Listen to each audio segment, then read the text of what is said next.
Thank you for coming to this presentation. I'm from the University of Tartu, Associate Professor of Educational Management.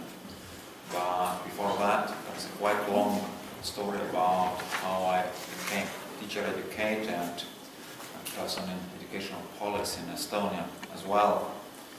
Originally, I was trained as a researcher for Astronomy Institute in the university, but it was in Soviet time, and as additional qualification we got teacher education also, and as Minister of Education in that time cut the places in the research institutes, so a few days before state decision where to go to work after graduating the university, in front of my table there was a list of schools where to go. So I happened to be a teacher of physics and astronomy in Tartu, upper secondary school.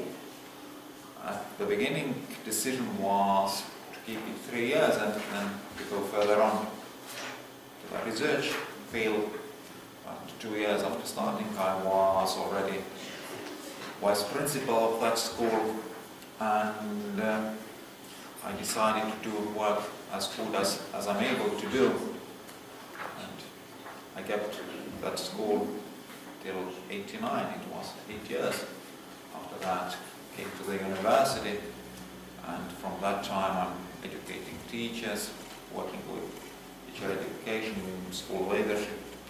I've been in different commissions, evaluating teacher education curricula, developing some policy documents in the Republic, and some other such kind of events. I've been involved in many international projects also. But about today's presentation, I know I'm a complicated person for the taping. I like to move in the room, so it's not so easy to get me on the picture. But coming to today's presentation, then theoretically it can be delivered into four periods. First of all, first decade of independence after Soviet Union period, it's since 1990 to approximately 2000. Then second period, it's last decade from 2000 till today almost. Then something about current situation, what is going on today, what reforms we started and where we are with those reforms and changes in education. And then finally, what kind of trends we or me can see in Estonian education today, and why I'm thinking that these things can go that direction. Let's start from the history. In Estonia we have expression, who don't remember the history, that person is living without future. So we had to know something from our history also. Speaking about 1990s and the beginning of that, this getting back our independence, it was in education also major change of paradigm. Paradigm about understanding human being as such and education as such also. Because new society needed entrepreneurial persons who are creative, who are active, who like to take certain risks, and that needed person-centered education. Personality became central issue in educational spheres, but we still had Soviet time educated teachers, we still had Soviet time curricula in schools, we still had Soviet time textbooks in schools, but ideology was that even with that background, even with that materials and human resources, we have to change educational paradigm to another one, a new one. So that was first and biggest change in education that period. If we go to the administrative decisions, then before that all schools belonged to the state. decision was that schools are owned by the local communities. Local communities became the school owners, and what was the result? In a few years on the market there appeared almost 100 new schools. The last year of Soviet Union we had in Estonia approximately 665 schools. 2 years later on we had almost 750 schools in Estonia. Many new schools were opened. Why? Where was students coming, pupils coming? They just were redivided between existing schools. Yes, there was huge rise of birth rate. The end of 80s, 86, 87, 89, there were quite many babies in families. We had a common tradition that at least 3 babies per family, per female. And then there were some songs and about that country should be fulfilled with babies and etc. But it was short term, and 5 years later on, birth rate went down almost to the half of that. But anyway, these approximately 100 new schools were opened, and those schools started to work. Quite many of those were primary schools for 3 or 4 or 5 first years, with few teachers, and in countryside area quite often remembered, oh, 100 years ago in this village we had a school, we have to reopen it, to create it again. Most of these schools, established schools, didn't survive for a long time, but at least there was hope of local people and certain values of local community what were accepted, and funds and resources spent for that purpose. Another official issue what was done was compulsory school boards. Every school needed to have a school board. In Soviet time there were a small number of schools which had so-called school board, and most of those school boards were accommodated by the representatives of a small number of firms which were like practice supporters or some kind of partners to the school, and real effect of those partners was that if school had wanted to have a nice last evening of the study year, then okay, you can use our bases and go to our sauna for one night, and maybe we can pay your bill, and that was it. But now idea was that to create school board like it is working in United States or in Australia, where local people are coming together, there are representatives from different groups, stakeholders, and they decide most important things about the school. What happened? These school boards were not taken as own bodies. People quite often said, oh, I don't have enough time to participate or to make my input into that school board. Okay, I can sign the decision what is made. Or, principal, you know very well what is going on in school. What could be our best solution? Okay, principal gave best solution. Okay, I am signed as a head of school board. Oh, do we need such kind of formal school boards? Practically no. But that was the case. Then national curriculum was developed. It took a bit more time. First national curriculum was accepted by our parliament in 1996. And this national curriculum was some kind of mixture of previous Soviet curriculum and at the same time certain changes from new ideology and mostly from the historical side. The biggest change was that a number of exact sciences in the curriculum, lessons of exact sciences, was cut down, tremendously cut down, and number of historic lessons and literature lessons and some social sciences were added, and then it still was mainly adopted to the Soviet period textbooks, but private firms were already starting to develop our own textbooks which were meeting much better the curriculum needs and ideology what was in the curriculum. And maybe the biggest new thing what in that time we didn't consider as so important one, it was computerization in education.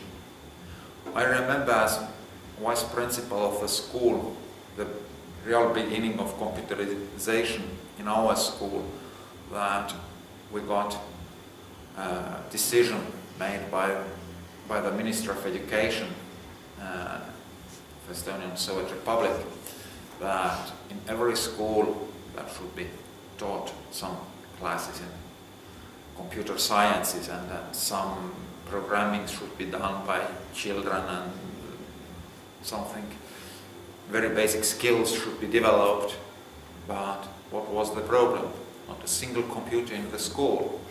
So we got some instructions, we got some papers about that, and first lessons about computers to the children were done just in ordinary classroom without any computer, just on the paper. Okay, so that is how a keyboard looks like.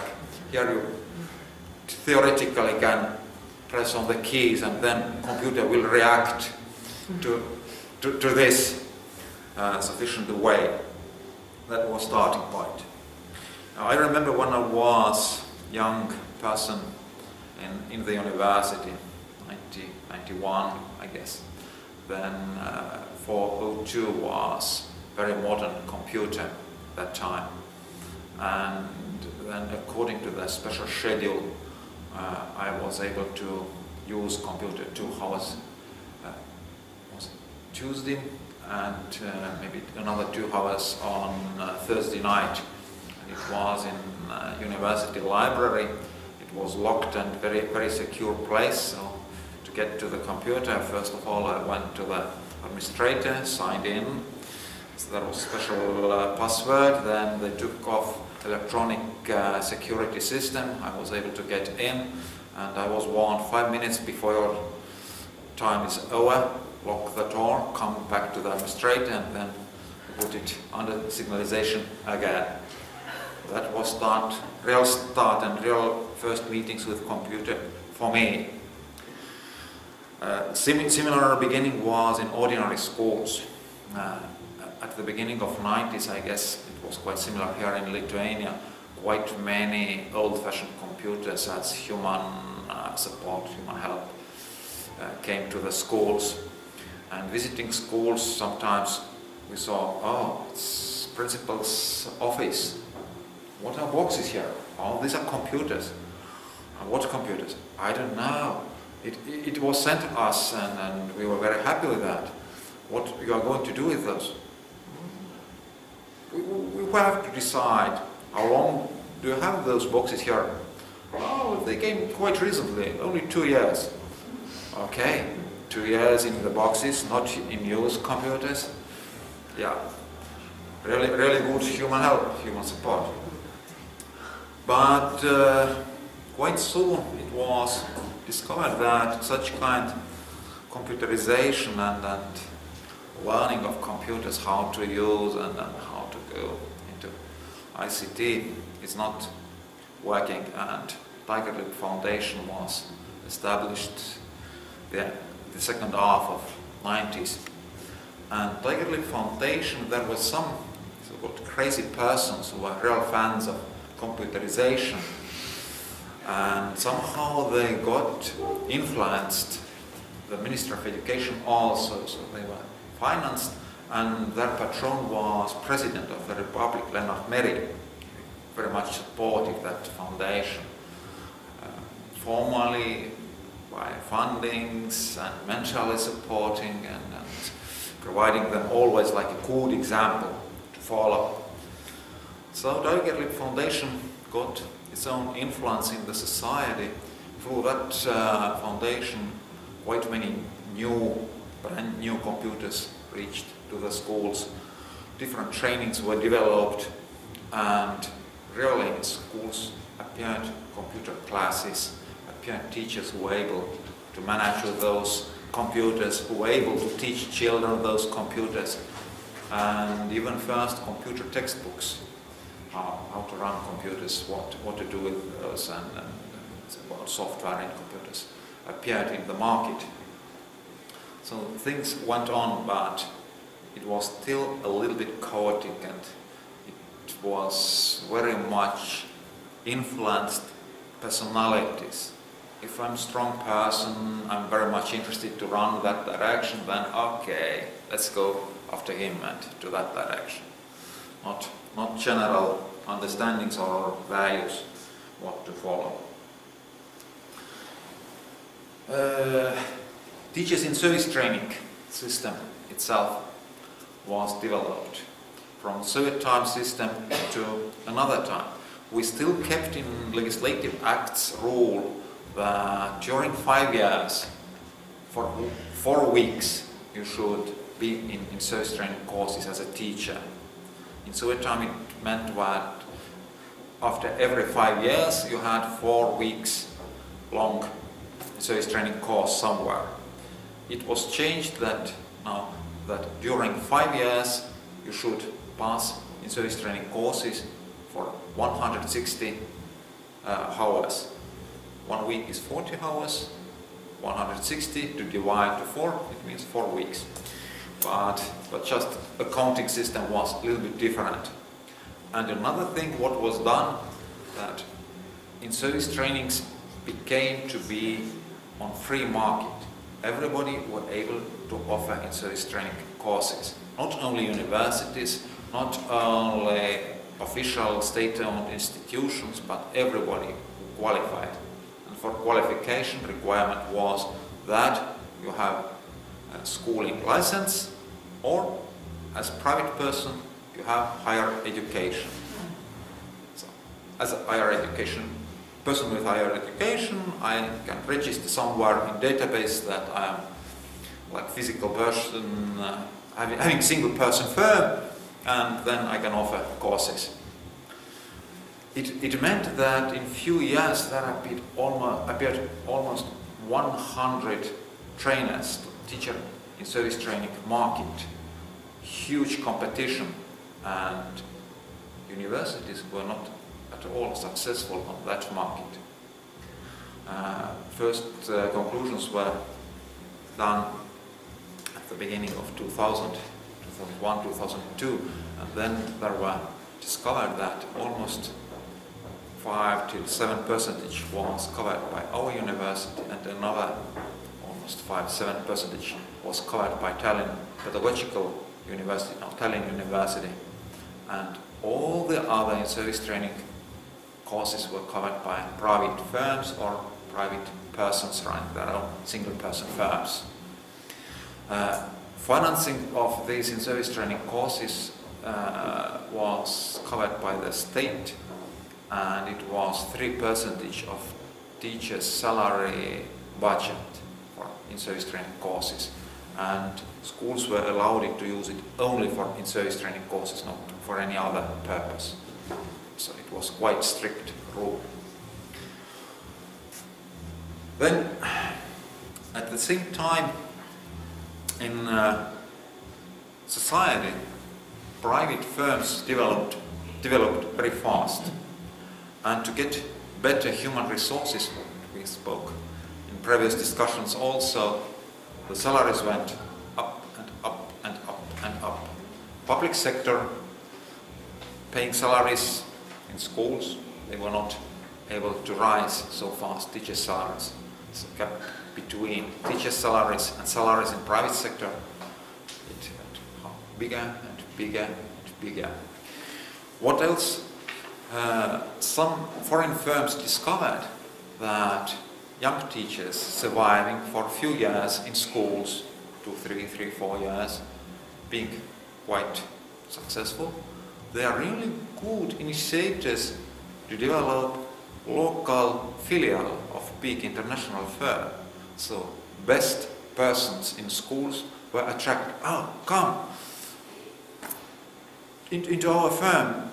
We can create our own filial, and we are going to pay you double teacher's salary or triple teacher's salary for that.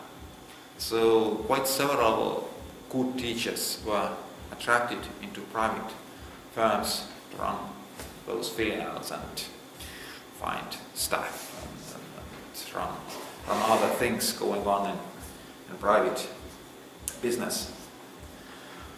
What it meant for the school? Salaries are lower, best brains are leaving system, teachers' prestige went down, tremendously down went prestige in vocational education system. So the end of 1990s, Estonian vocational schools were in very poor conditions, quite weak human resources left in schools, their qualification mostly didn't meet requirements, the physical environment was very poor, and that was the moment when government had to make some decisions. Another one was, problem area was related to Russian schools. At the beginning of 90s, we had government formed by quite right-side political forces. They called themselves, they were quite nationality parties, and national values were very high in their presentations. They were popular. And one of their slogans was that everybody should be taught in Estonia in Estonian language, and we change all Russian schools to behave and study and learn in Estonian. And there was one deadline, first deadline set up that it will happen for 1997. When we reached till 1997, it was postponed to 2000. When we reached till 2000, when it was again postponed. So, yeah, we discovered that there are problems with Russian schools, but we were not able to solve the problem. Problems with educational ideology. What are main ideas in education? What values we should follow? What are expectations? It was hard discussions period in education, and quite many new ideas came on board, but from one side these new ideas were attacked quite heavily from the others, and messy discussions and conflicts between human beings and between even different groups were quite many and quite often. And even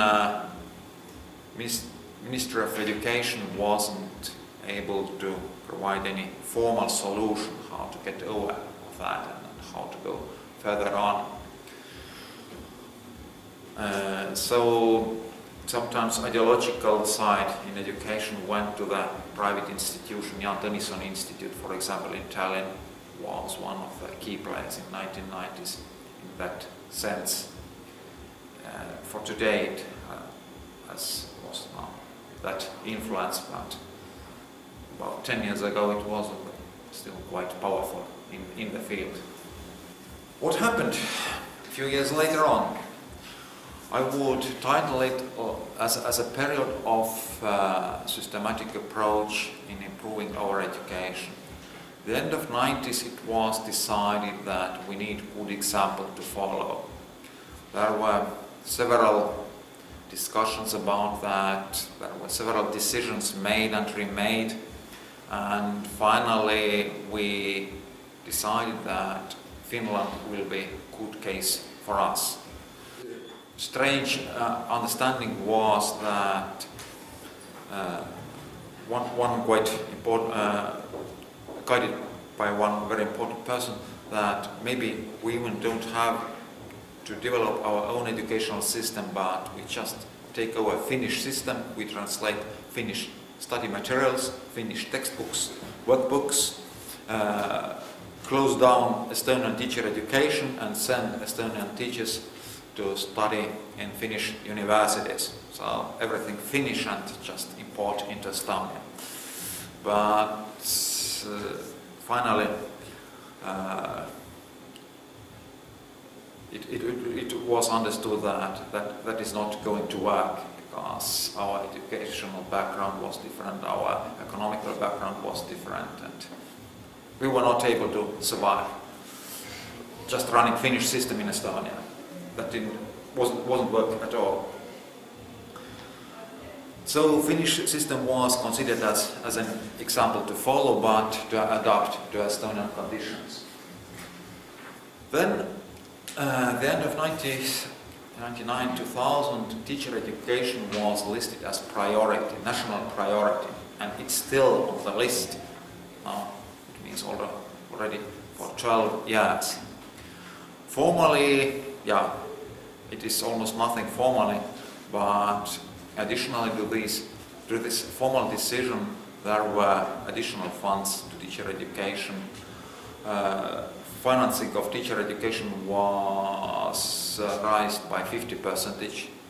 If before that, teacher education curricula were evaluated as 1.0, then after that it was evaluated as 1.5, and it means what is number which you are multiplying the 1.0 level curriculum funding by the government. It meant much more money for teacher education. It meant that universities were able to hire better teacher educators, and it meant that we were able to run our own computer labs in teacher education. We got much better classes, so we had resources for that. In vocational education, it was decided that the country can't survive without good vocational education system. It needs reforms and much money into it. So European funds were used for that, and today physical environment in vocational education in Estonia is generally very good, really very good. Going from university to any vocational educational institution, they have, we don't yet. So yeah, it's better in vocational educational institutions today than in university. At the same time, there were several standards developed. 2001, I remember, we developed teacher training framework, first national teacher training framework, general requirements, what one teacher who is qualified should meet. Framework for vocational teachers also. We developed several curricula for teacher education, developed master level curriculum for school heads, and to attract there some teachers also, it was labeled as master courses on school management. So it was quite several steps which were to the direction of improving teacher education itself and teacher profession prestige also. If in previous decade, Minister of Education was like temporary person in the government. During 1990s, position of Minister of Education was most frequently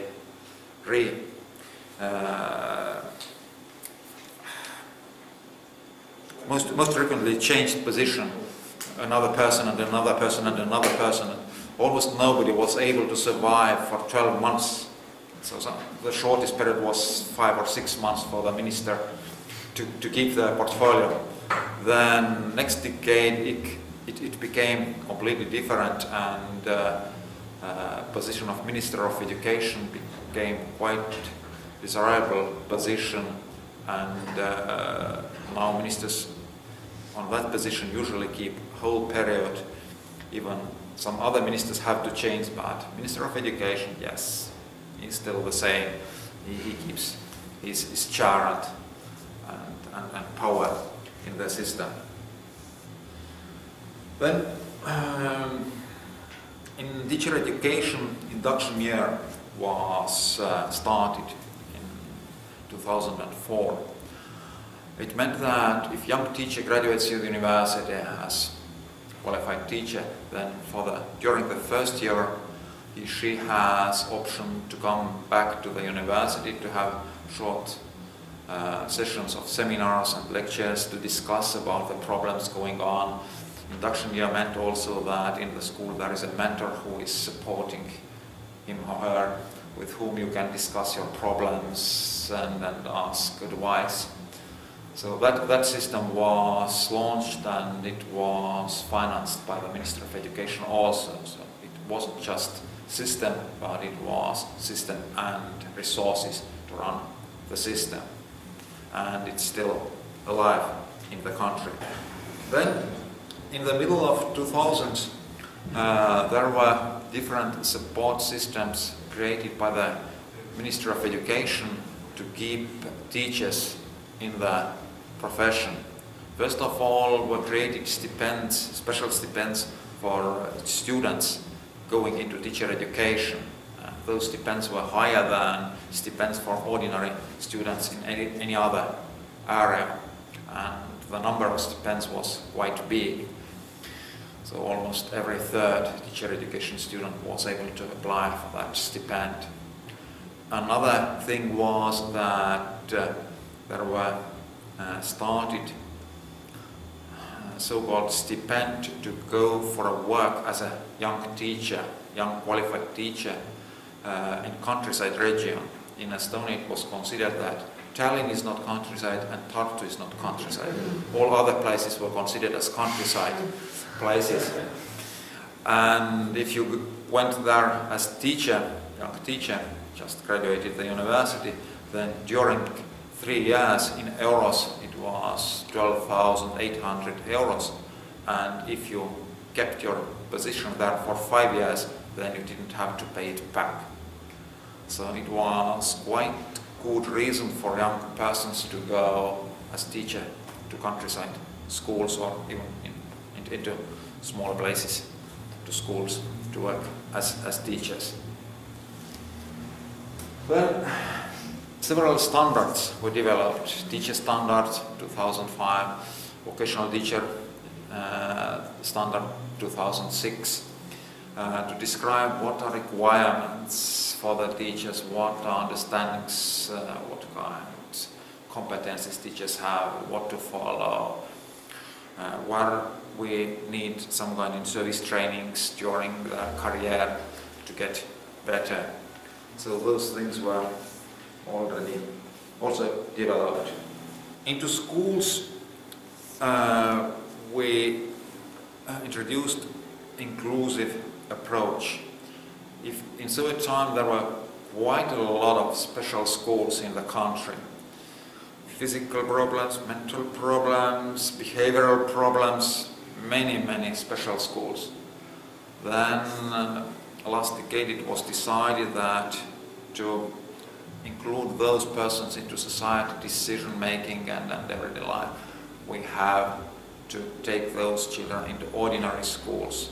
And some special schools are still kept alive, but only if parents agree that yes, your child has so big special needs that in ordinary schools we are not able to provide good enough education, good enough activities for the child, then we can send. But if parent is saying no, then school can do nothing. And school have to keep the child in the school. So everybody should be included into activities. From school developmental area, school developmental plans were made compulsory for schools. First time it happened 2000, and all such kind startings are a little bit funny and like somebody's telling you a fairy tale that oh it happened that way. In Estonia it happened that way, that at 2000 when it became compulsory for 3 years to have a developmental plan in school, and there were some clever guys who developed example developmental plan with blanks, and they sold it to the school heads. Okay, here you have almost ready developmental plan and please fulfill the blanks. Your school name, number of teachers, number of students. some more data into that, and you have document. Very good. They were able to report. We have already developed a plan to the school owners. But what happened? Quite soon they discovered, yes, you have developmental plan, but it doesn't meet your real developmental needs. It's formal one. So 3 years later on, new developmental plan was needed. Now, maybe 1/4 of schools still bought this developmental plan. All others already did that job themselves.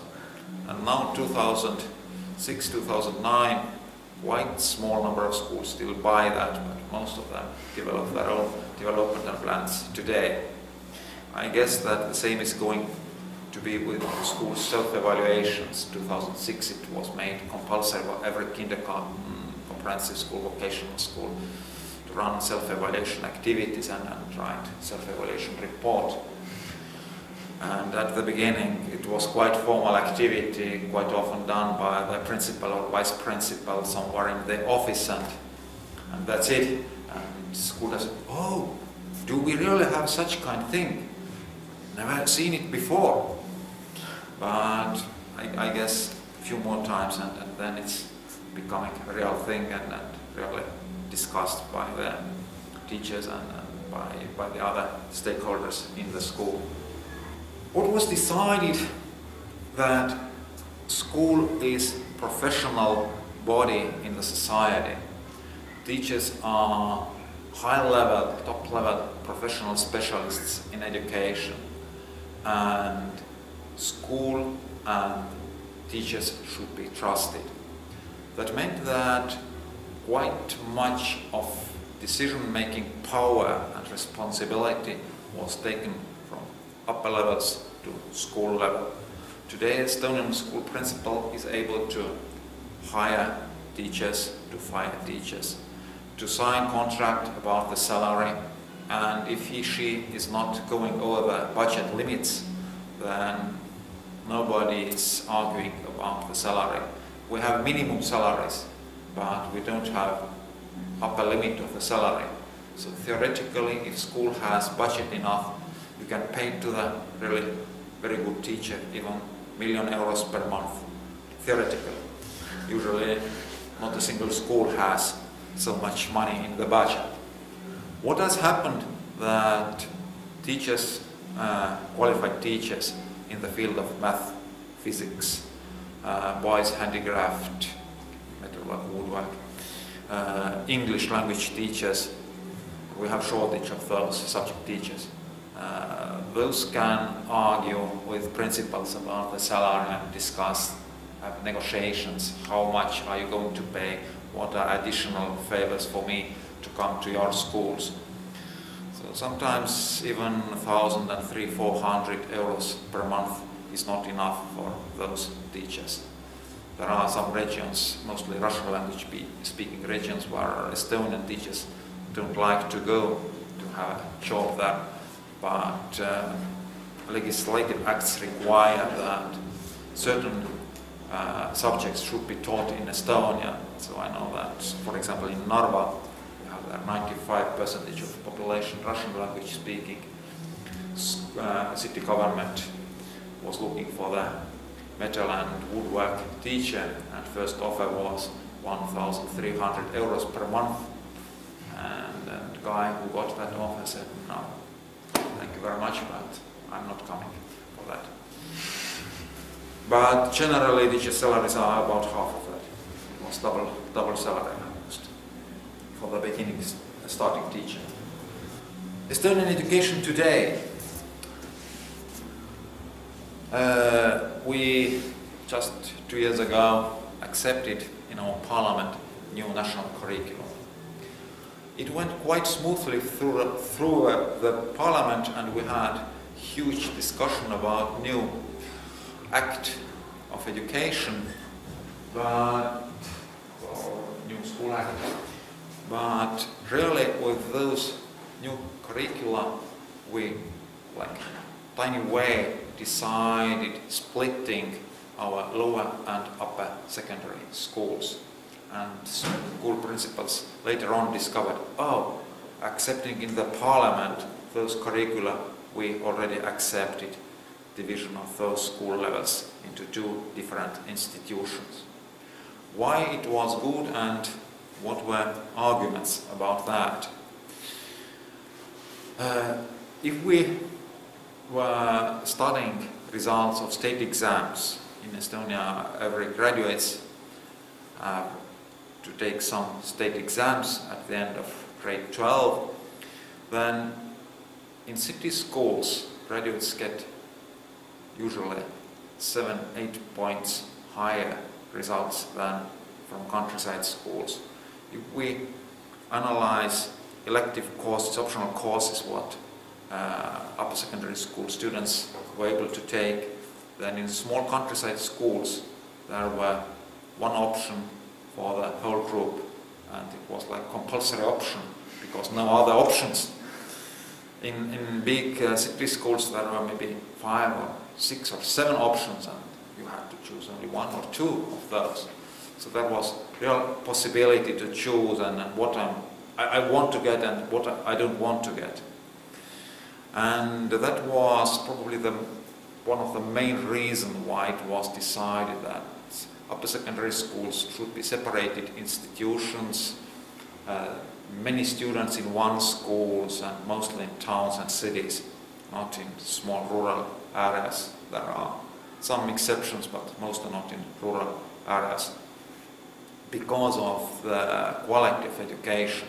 Yes, it's more comfortable to go to upper secondary school if it's just in your village or a very small town, but if you get so low quality education that you can do with that almost nothing, then why to keep that social institution in the village? No reason for that.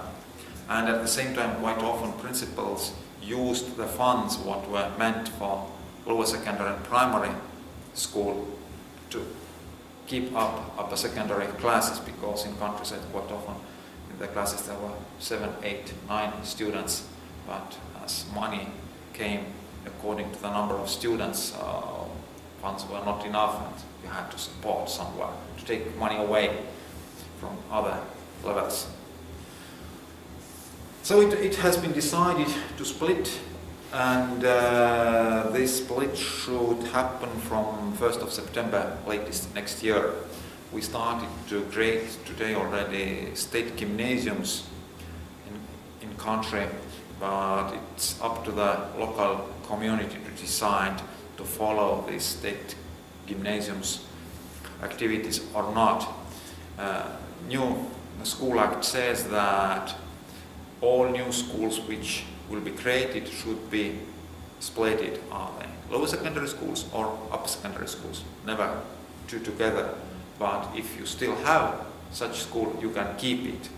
But to follow national curriculum, you can't survive, because national curriculum, to fulfill it, you have to split. So it's Estonian case today. Computerization in education. It was decided this summer that 2 years more we print textbooks and workbooks.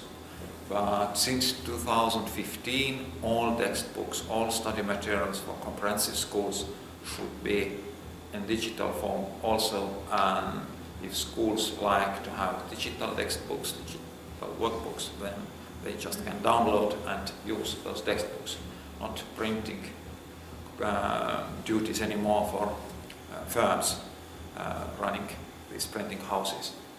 So it probably will be big problem for the schools at the beginning, and some mess, I guess, also.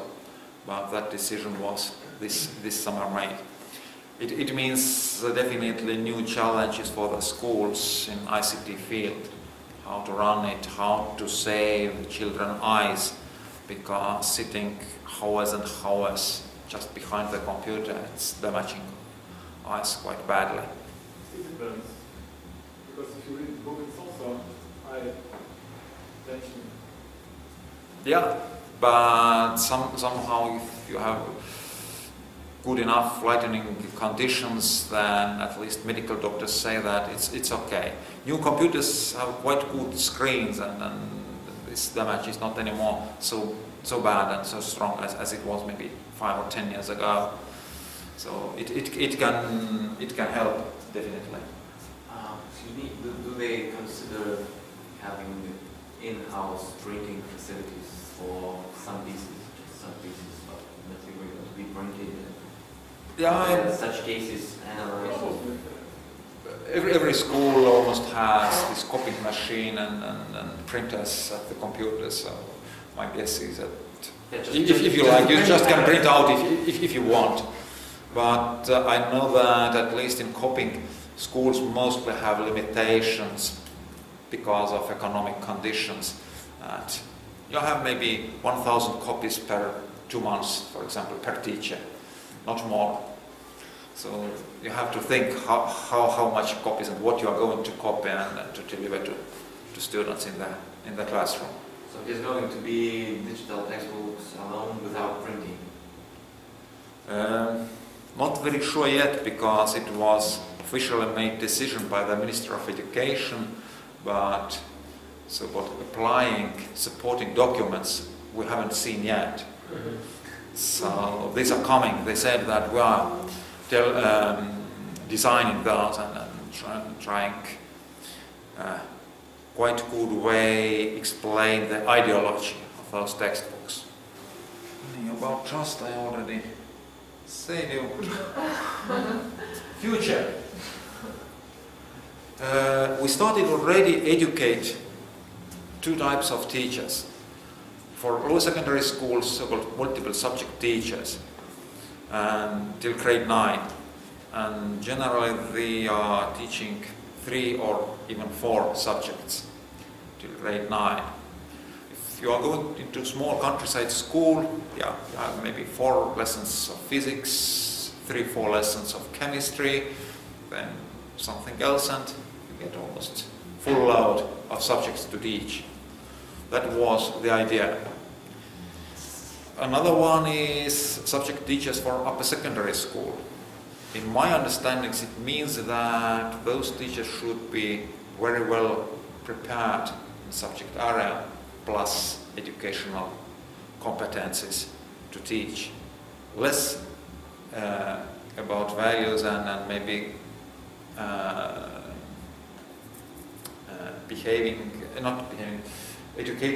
educating values with teenagers in that age, and more educators as teachers, delivering knowledge, trying to create understandings about how world exists and how it works and what are connections between different parts and how it is.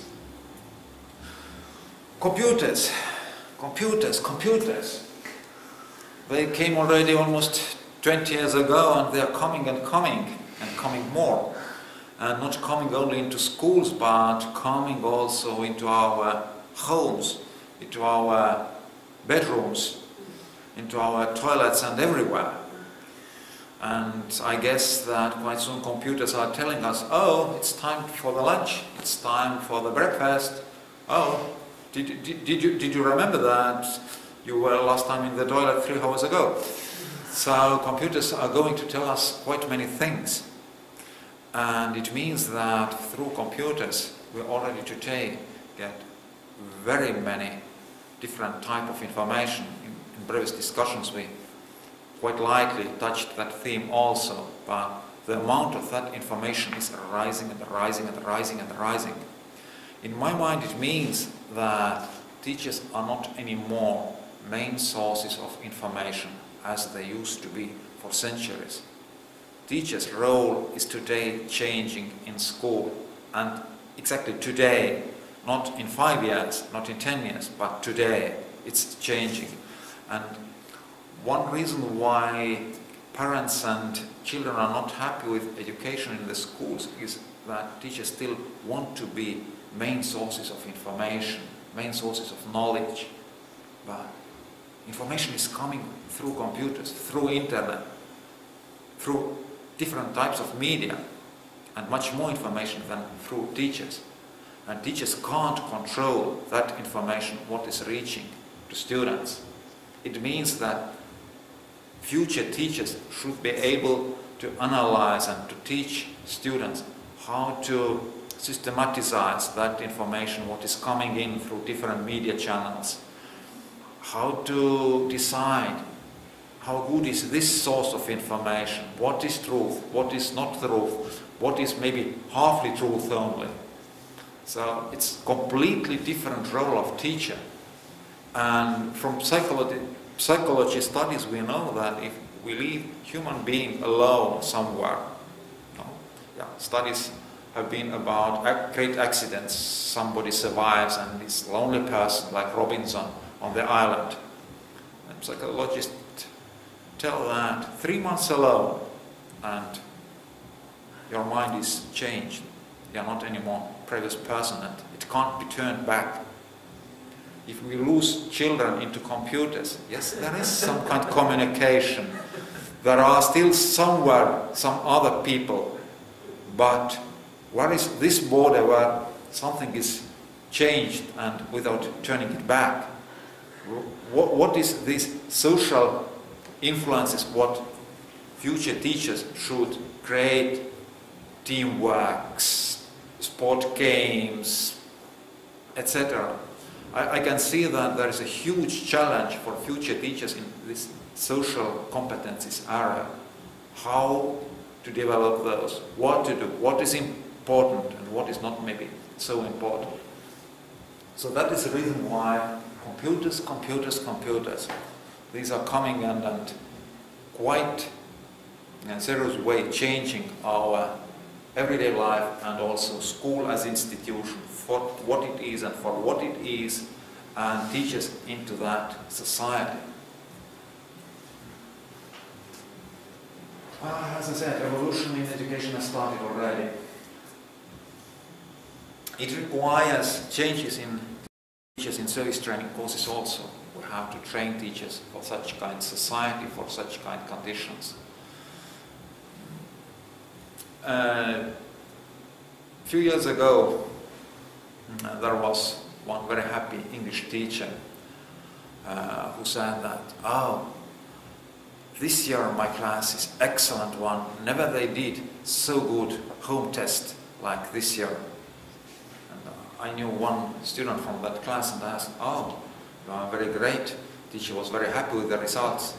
And she started to laugh. Yeah, teacher could be very happy. What happened? Oh, we got our personalized tests. I fulfilled it and I have a very good pen friend in Ireland. I sent my version to her. She went through it, corrected my mistakes, and I estimated it to teacher. So if teachers don't understand that today in education there are so many different options to communicate, to get support, to get peer mentoring from other teenagers or other members of the society, then you could be happy, but you don't know why you are happy. Maybe not reason to be happy. Maybe you just have to change your methods and then change your testing system, not running it like you did it for the last 20 years. So definitely the service training system needs to be changed. And in my mind we have to change our diploma system also, because it is not important anymore so much where we are learning. It's speaking about learning, but what we are learning and what is result of this learning. And that's the reason why we accept often and more often the final results, but not formal attending schools, formal attending courses in the universities, but we start to accept competencies, what a person has. And it means that current diploma system, diploma about graduating this institution, having bachelor degree or master degree or etc., it's probably going to be changed.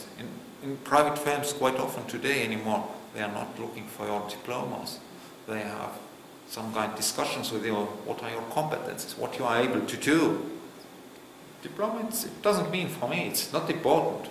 I need your competencies, in what you are good and in what you are not so good. And last but not least, we need professional parents. Society demands from year to year more and more and more our mental abilities. Psychology persons, researchers in psychology, they tell us that much of our abilities are developed in early childhood, in early years. If our parents don't use those first years of our life to use these options, then our abilities are not